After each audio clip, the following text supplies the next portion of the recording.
Hello and welcome to What is the Matter, where we discuss about money matters. Today we will be looking at the 5 warning signs that you are overspending. Before that, let me share with you a joke about overspending. Question: why did the shopaholic bring a ladder to the mall? Answer: because they heard that the prices were going through the roof.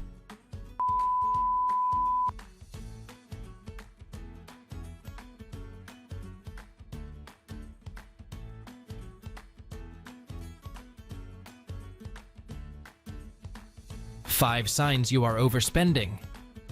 In the current consumer-oriented culture, the allure of exceeding one's financial limits is constantly present, driven by the accessibility of credit, societal expectations, and a desire for instant gratification.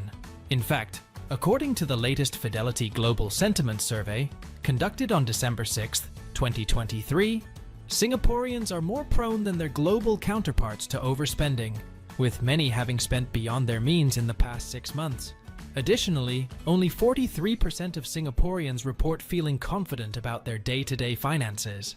It is worth noting that overspending can affect anyone, including ourselves. For many, overspending can turn into a nightmare, wreaking havoc on personal finances, mental well-being, and overall satisfaction with life. To break free from the cycle of paycheck-to-paycheck living, it is crucial to recognize red flags indicating potential overspending.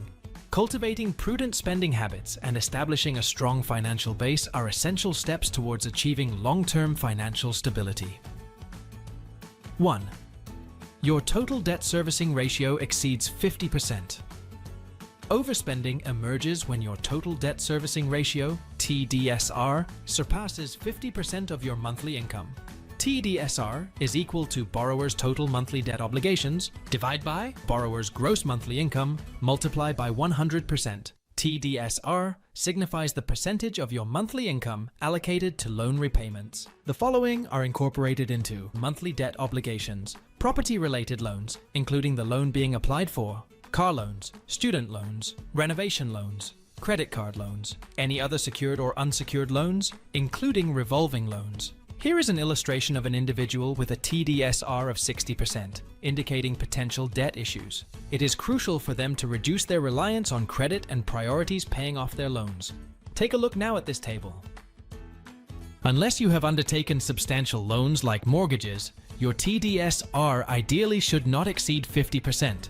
Should it exceed this threshold, it suggests you are accruing excessive debt and could potentially encounter challenges in managing it. 2. Minimal savings. Maintaining minimal savings or frequently tapping into them to cover expenses can deplete your financial safety net, leaving you vulnerable during emergencies or ill-prepared for retirement. This pattern could signal persistent financial instability. Failing to effectively manage your income and consistently exhausting your entire paycheck poses significant risks to your financial well-being. To provide a general estimate of appropriate savings of Singaporeans, let us refer to statistics from the Department of Statistics Singapore 2023. They conducted a survey to gauge the personal savings rate among Singaporeans, defining personal savings as the difference between disposable income and expenses on goods and services. For comparative purposes, we will utilize the 10-year average savings rate, as it better reflects Singaporeans' savings behaviors over the years. The 10-year average savings rate among Singaporeans stands at 31.5% of their income. For a more comprehensive understanding of recommended savings based on age groups and income levels, we have gathered data from the Labour Force in Singapore 2023 report. This data offers a comparison of different age groups alongside their respective median monthly incomes. A commonly suggested guideline for managing expenses is the 50-30-20 rule, where individuals aim to save 20% of their income. Additionally, we have computed the average savings of Singaporeans using the 10-year average savings rate of 31.5%, providing insight into the typical savings habits of Singaporeans. All figures in the table are denoted in SGD and rounded to the nearest whole number. 3. Credit card debt. Consistently reaching the maximum limit on your credit cards, frequently resorting to credit for daily expenses, experiencing card declines due to insufficient funds, or juggling multiple credit loans can all disrupt your debt management and elevate your credit risk, ultimately damaging your credit score. Credit cards in Singapore carry a notably high average interest rate of 25%, with rates ranging from 15% to 28%, as indicated by Value Champion Singapore's data. This underscores the critical importance of consumers striving for full and punctual repayment of their credit card bills each month. If full repayment is not feasible, it is essential to prioritize timely payment of at least the minimum amount before the billing cycle ends to avoid defaulting on payments. According to OCBC's Financial Wellness Index 2022, 34% of Singaporeans paid only the minimum amount on their credit cards in 2022, up from 27% in 2021, suggesting that these individuals were unable to settle their monthly credit card debt in full. This highlights the significance of consistently spending within one's means. Furthermore, in situations where finances become strained due to emergencies or unforeseen circumstances, and you require a substantial sum urgently, consider consulting a credit counselor to explore the option of a personal loan. Personal loans typically offer lower interest rates compared to credit cards and allow you to manage repayments through monthly installments, facilitating better budgeting. 4. Retail therapy. When it comes to shopping, it is often said that it is a cherished pastime among Singaporeans. The surge of online shopping platforms like Shopee, Lazada, and Carousel has further fueled this trend, gaining widespread popularity in Singapore. According to Go Globe, Singaporean shoppers increasingly turned to their mobile devices for online purchases in 2020, with the average consumer spending 2,567.25 Singapore dollars annually.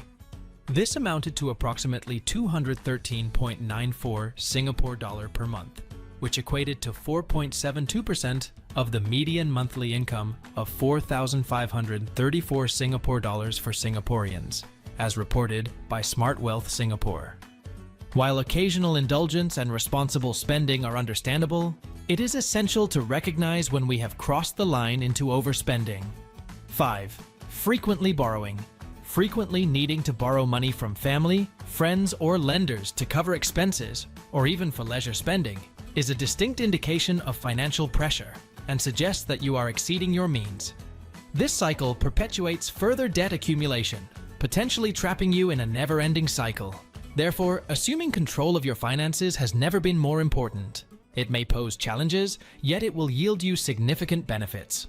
According to Smart Wealth Singapore's 2021 findings, half of Singaporean adults lack awareness of their monthly expenditures, while 71.9% of those who monitor their spending habits tend to avoid overspending. By initiating incremental changes, you can develop good spending habits and concurrently bolster your savings. To enhance your financial management skills, you can start by examining your financial statements, including paychecks, bank statements, credit card statements, utility bills, shopping receipts, loan repayments, and more. Ideally, you should review these documents over the past 12 months, although a minimum of 6 months is recommended. Next, categorize your expenditures into groups such as food, groceries, transportation, utilities, loan repayments, and shopping, among others. You can further classify them into needs and wants. These categories will offer insight into the spending habits you maintain to uphold your lifestyle and pinpoint any areas where you may be overspending. Over time, you will gain a clearer understanding of your monthly expenditure patterns in each category, highlighting any instances of excessive spending.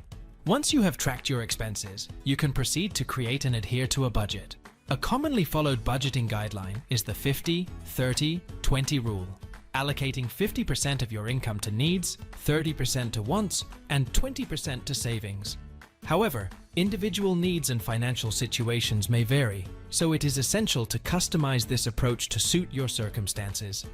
Establishing a budget fosters accountability with your finances, ensuring responsible spending, and setting you on a path towards effective financial management.